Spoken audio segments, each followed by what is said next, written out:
ये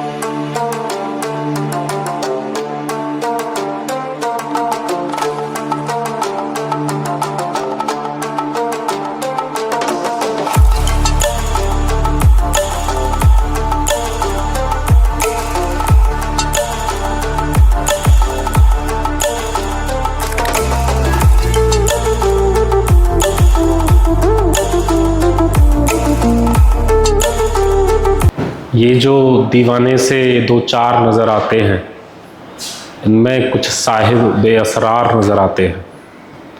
मेरी महफिल का भ्रम रखते हैं, सो जाते हैं, वरना ये लोग तो देदार नज़र आते हैं। मेरे दामन में कांटों के सिवा कुछ नहीं, आप फूलों के खरीदार नज़र आते हैं। और हर्ष के रोज़ कौन गवाही देगा मेरी, यहाँ सब तेरे तरफदार नज़र आते हैं। नमस्कार दोस्तों, मैं रवि साइंस जंक्शन के इस ऑनलाइन प्लेटफॉर्म पर आपका फिर से स्वागत करता हूं। बेटा, पॉलिनोमियल्स और रियल नंबर्स को कंप्लीट करने के बाद हम आपका चैप्टर 3 स्टार्ट कर रहे हैं, जो कि pair of linear equation in two variable है। Chapter 3 the pair of linear equation in two variable. तो कुछ बेसिक चीज़ें समझ लेते हैं, चैप्टर में है क्या क्या चीज़ें और हम क्या क्या करने वाले हैं। तो उन छोटी छोटी चीज़ें से स्टार्ट करते हैं और आपको छोटी छोटी चीज़ों से मैं समझाना स्टार्ट करता हूँ, देखे ध्यान से।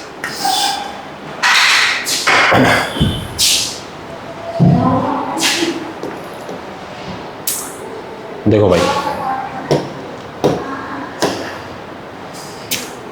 आपको मैंने स्टार्टिंग में बताया था कि कुछ कांस्टेंट टर्म होती हैं,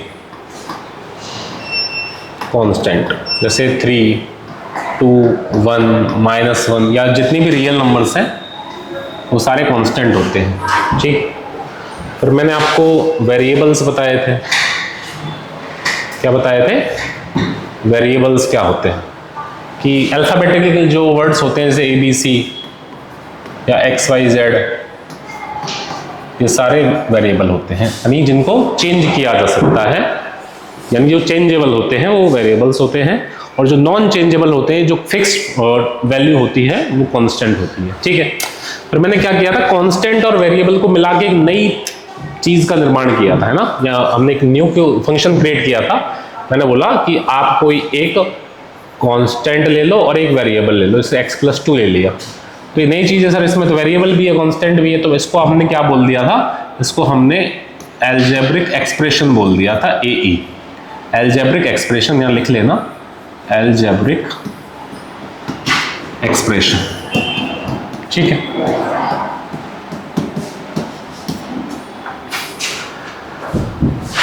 फिर हमने पढ़ा पॉलिनोमियल। अब पॉलिनोमियल क्या था, और पॉलिनोमियल को पहचानने के लिए आपको एक स्टैंडर्ड फॉर्म बता दी गई थी कि अगर ऐसा कुछ आपको दिखता है, उसकी शक्ल कुछ ऐसी है, तो वो पॉलिनोमियल होगा, नहीं तो वो पॉलिनोमियल नहीं होगा। इसका मतलब एल्जेब्रिक एक्सप्रेशन पॉलिनोमियल बनता था। ठीक है, हर एल्जेब्रिक एक्सप्रेशन पॉलिनोमियल नहीं बनता था। ठीक है, देखो कैसे, मैंने आपको बताया था कि आपको उसमें एक कांस्टेंट होना चाहिए, एक तो सर कांस्टेंट टर्म होनी चाहिए, उस कांस्टेंट का मल्टीप्लाई वेरिएबल से होना चाहिए, और वेरिएबल की पावर होल नंबर होनी चाहिए। ये तीन चीजें हैं तो वो पॉलिनोमियल है, वरना वो पॉलिनोमियल नहीं है। कौन कौन सी तीन चीजें? ये तीन चीजें, जिनको मैंने अलग अलग कलर दे दिया है।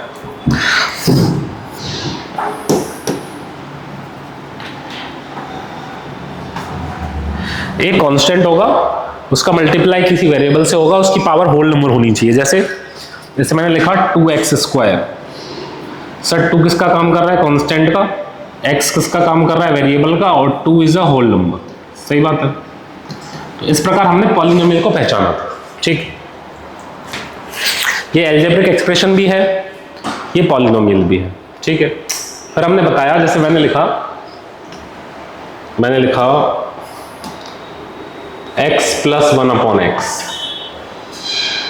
अब ये एल्जेब्रिक एक्सप्रेशन तो है, बिल्कुल है सर, इसे +2 और कर देता हूं इसमें। ये सर एल्जेब्रिक एक्सप्रेशन तो है, क्या ये पॉलिनोमियल है? चेक करो, देखो x की पावर 1 है यहाँ पे। ठीक है, इसको मैं ऐसे लिख सकता हूँ x की पावर -1, बिल्कुल लिख सकते हैं +2। देखो ये तो है कांस्टेंट, यहाँ पे किसका काम कर रहा है, देखो यहाँ पे 1 कांस्टेंट का काम कर रहा है, x वेरिएबल का और पावर होल नंबर है। लेकिन इसके साथ में जो 2 ये ऐड हुआ है, इसमें देखो ये है क्या, x की पावर -1, यहाँ पे देखो 1 कांस्टेंट का काम कर रहा है x वेरिएबल का, लेकिन -1 is not a whole number, ये होल नंबर नहीं है। इसका मतलब ये पूरा ही पॉलिनोमियल नहीं। ये सारी चीजें हमने डिस्कस करी थी, ठीक है। तो एक एल्जेब्रिक एक्सप्रेशन पॉलिनोमियल बनता था, ठीक है, ये हमने समझ लिया। ये एल्जेब्रिक एक्सप्रेशन तो है लेकिन पॉलिनोमियल नहीं, ठीक। आगे देखिए, इसका मतलब हमने क्या किया और हमने लिखा, फिर जैसे मैंने लिखा 2x + 5, ये एक पॉलिनोमियल है, इसकी डिग्री 1 है, तो इसको हमने लीनियर पॉलिनोमियल बोल दिया था। क्या बोल दिया था? लीनियर पॉलिनोमियल, ठीक है। मैंने लिखा 2x² + x + 5, इसकी डिग्री 2 है, तो इसको हमने क्वाड्रेटिक पॉलिनोमियल बोल दिया था, ठीक है, सही बात है। डिग्री 3 होती थी तो उसको क्यूबिक पॉलिनोमियल बोल दिया था, डिग्री 4 होती थी तो उसको बाई क्वाड्रेटिक पॉलिनोमियल बोल दिया था। ये सारी चीजें हमने डिस्कस कर ली थी, ठीक। अब समझो बात को, अब मैं इक्वेशन की बात करता हूं पहले। किसकी बात करता हूं? इक्वेशन की, ठीक है। मैं पहले बात करता हूं लीनियर इक्वेशन की। चलो मैं समझाता हूं आपको, ठीक है। देखो मैंने लिखा 2x + 5 और इसको मैंने इक्वल रखा 0 के, किसी भी एक नंबर के इक्वल रख दिया हमने, ठीक है। तो पहली बात तो यहाँ पे 1 है, इसकी डिग्री 1 है, तो ये लीनियर है, और इक्वेट कर दिया किसी चीज के, तो ये लीनियर इक्वेशन है। क्या है सर ये? सर ये लीनियर तो इसलिए है क्योंकि डिग्री 1 है और इक्वल का साइन आ रहा है, तो ये इक्वेशन बन गई, यानी this is a linear equation. और इसमें एक ही वेरिएबल है, तो this is linear equation in 1 variable, ऐसी चीज, सही बात, ठीक। अच्छा मैंने लिखा कि 2x + 3y = 4। सर यहाँ पे भी पावर 1 है और यहाँ पे भी पावर 1 है, ये तो लीनियर है, और इक्वल का साइन है, तो ये लीनियर इक्वेशन है, सही बात है sir, this is linear equation. लेकिन सर यहाँ वेरिएबल 2 है, कितने वेरिएबल हैं? 2, तो लीनियर इक्वेशन इन 2 वेरिएबल। समझ आती है चीज? सही बात, ठीक है सर, इतना समझ आता है, ठीक है। देखो आगे समझो, जैसे मैंने बोला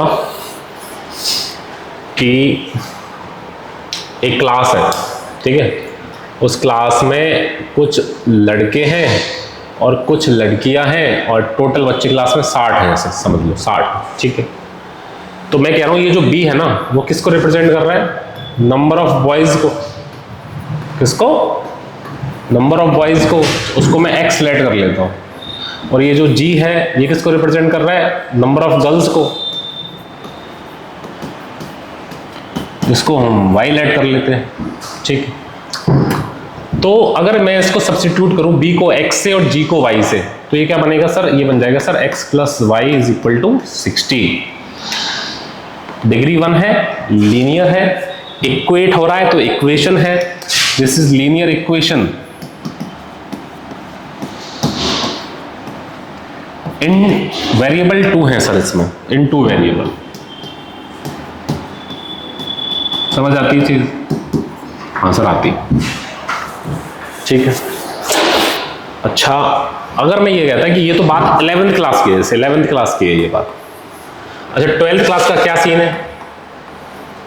12th क्लास का सीन है सर कि वही बॉय प्लस गर्ल्स की वैल्यू 45 है, ठीक है। तो मैंने बता दिया था बॉयज तो x को रिप्रेजेंट कर रहा है और गर्ल्स y को रिप्रेजेंट कर रहा है, तो ये 45 हो गए।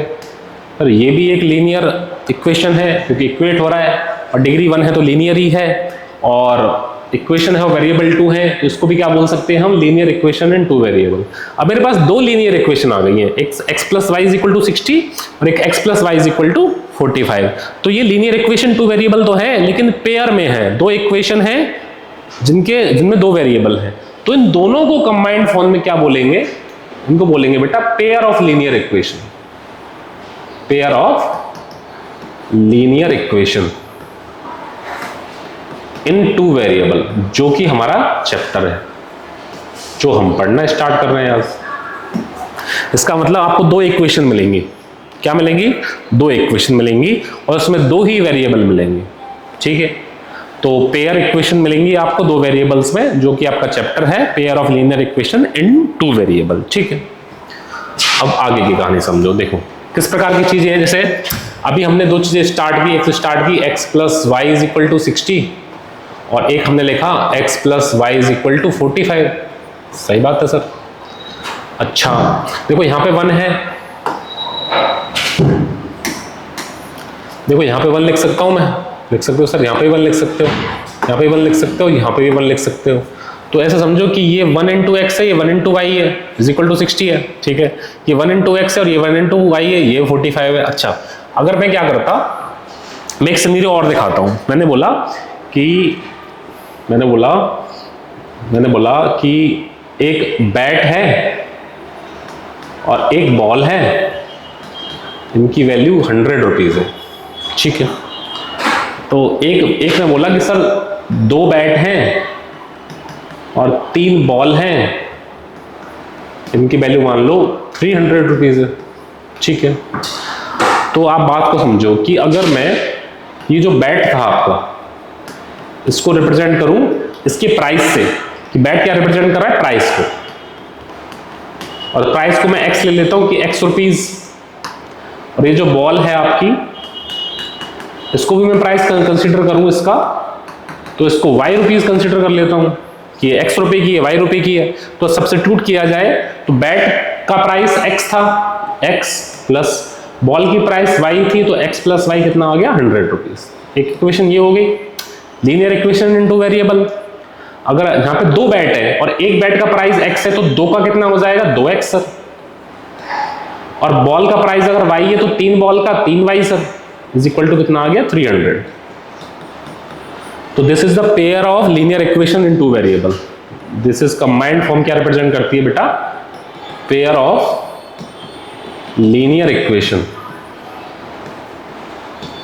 इन 2 वेरिएबल। क्लियर है, सही बात है। तो देखो एक बार इस वाली इक्वेशन को देखो मैं दोबारा लिखता हूं इसको।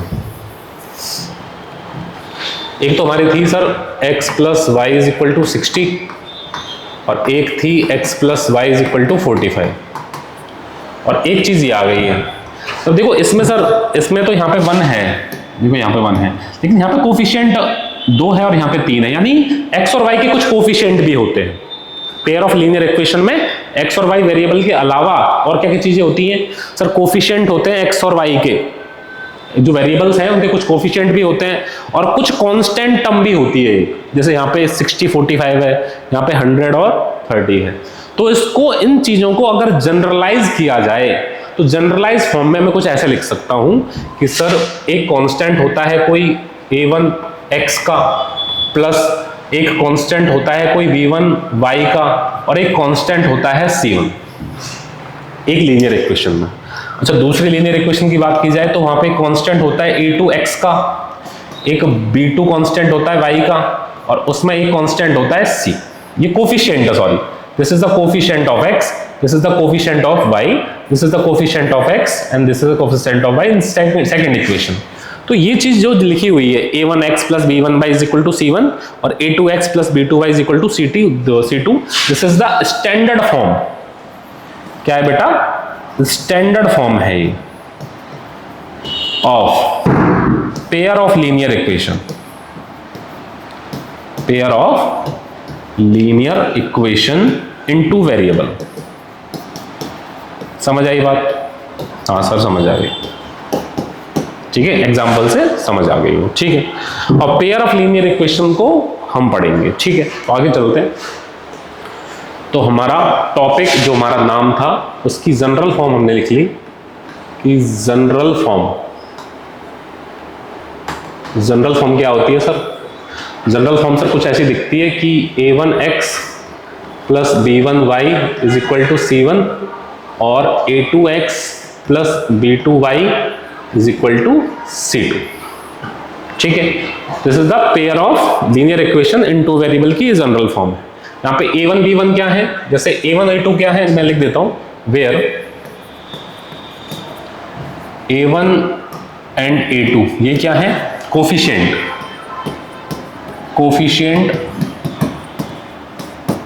Of variable x। ठीक है, अच्छा सर b1 b2 क्या है? ये क्या है सर? ये कोफिशिएंट ही है ऑफ वेरिएबल y। ठीक है सर, c1 c2 क्या है? ये कांस्टेंट टर्म क्या है? कांस्टेंट।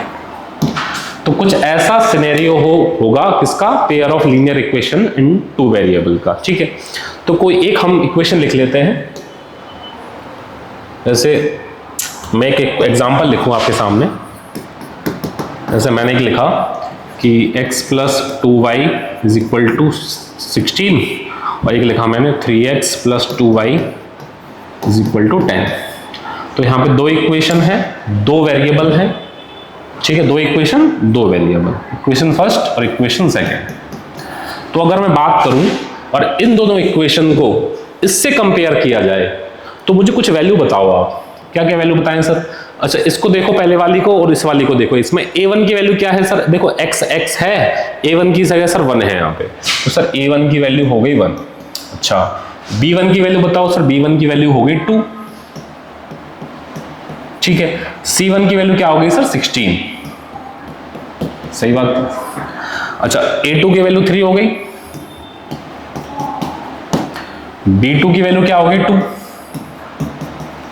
और C2 कांस्टेंट की वैल्यू क्या होगी सर? 10। ऐसे वैल्यूज आपको निकालना आना चाहिए क्योंकि ये जो कोफिशिएंट और कांस्टेंट टर्म है ये बहुत कुछ बताती है इन इक्वेशंस के बारे में। क्योंकि किसी भी इक्वेशन को, किसी भी लीनियर इक्वेशन को, किसी भी क्वाड्रेटिक इक्वेशन को जब ग्राफ बनाया जाएगा तो एक लाइन मिलेगी हमें, और वो लाइन, एक लाइन मिलेगी एक इक्वेशन से, या दो इक्वेशन है तो दो लाइन मिलेंगी। तो दोनों लाइंस उसके सॉल्यूशन के बारे में बहुत कुछ बताती हैं।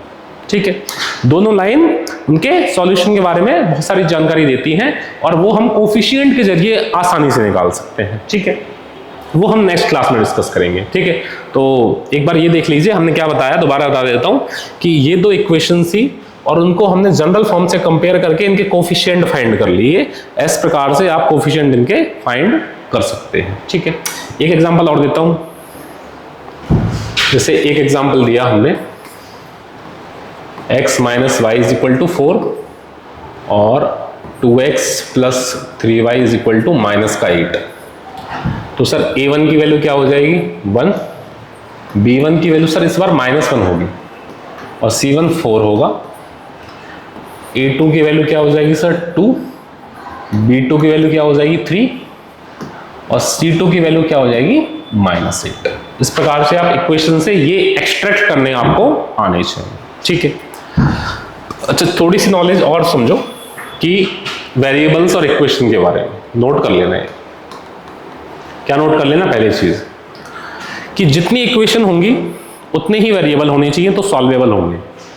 ठीक है, मैंने क्या बोला कि number of equation is equal to अगर है नंबर ऑफ वेरिएबल्स के, यानी जितनी इक्वेशन है उतने वेरिएबल है। जैसे इसमें कितनी इक्वेशन है सर? 2 इक्वेशन है, वेरिएबल कितने हैं सर? 2 ही है, x और y। तो ये सॉल्वेबल है, सॉल्व हो जाएगा। ठीक है, सॉल्वेबल, यहां लिख लेना सॉल्वेबल, ये सॉल्व हो जाएगा।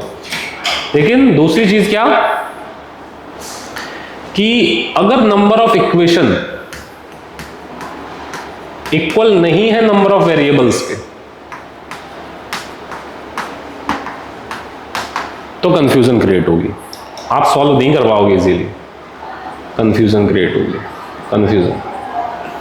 ठीक है, तीसरी चीज अगर एक ही वेरिएबल है तो इजी है, जैसे 2x + 1 = 5 लिखा मैंने, ये लीनियर इक्वेशन है इन वन वेरिएबल, एक ही वेरिएबल है एक ही इक्वेशन है, एक वेरिएबल एक इक्वेशन सॉल्व हो जाएगी।